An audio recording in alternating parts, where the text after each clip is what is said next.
Alright, welcome to the second video in this series about using scientific notation. Now we talked previously about how to take standard form numerals into scientific notation. Scientific notation is a way to write really large numbers or really small numbers in a shorter way. Here are my examples from last time. If we have 1.3 billion and we want to write it in a way where we don't have to have all those zeros and commas, we write it in scientific notation. Or if we have a really small amount, like this decimal amount, we can write it also in scientific notation. So really large numbers have a positive power of 10, really small numbers have a negative power of 10. So where does that exponent come from? Well, the first part of a scientific notation number is a value between 1 and 10. It could equal 1, but it has to be less than 10. So what we have to do is look at the original number and place the decimal point so we have a value between 1 and 10. Now where we moved that decimal is the exponent. Alright, so you can move it to the left in a really big number, and that's a positive power, or you can move it back to the right in a small number, and it is a negative exponent on the power of 10. Alright, I want you to try some examples, and let's really lock this in.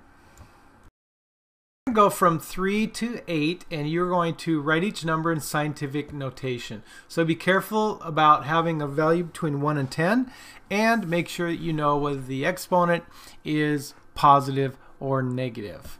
Pause the video and give it a try. Good luck.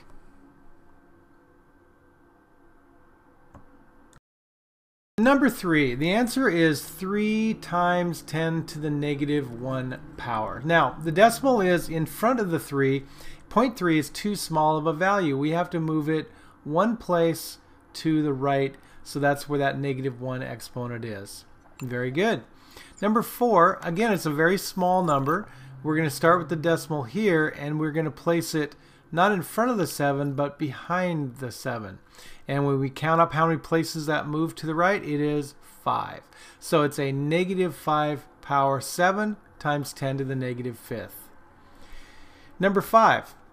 Here we have 0.0065. In order to get a value between 1 and 10, we're going to put the decimal right there. So that's 3 places backwards, very small number. So it's 10 to the negative 3. 6.5 times 10 to the negative 3. Alright, number 6. Now I know 30 is a fairly small number, but again, to write it in scientific notation, locate where the decimal point is, which is one of those hidden ones in a whole number like this, and we're going to only move it one place to the left. So we're going to have 3 times 10 to the first. Number 7. Now I know we're missing a comma there, but the decimal is at the end of the number to start with, and we want to place it right there and make it 4 or 4.0.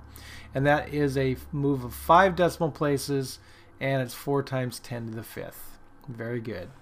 And finally, number 8, we're going to place the decimal from where it is now to between the 8 and the 9. That's 8.9 times 10 to the second. Alright, congratulations. Thanks for watching.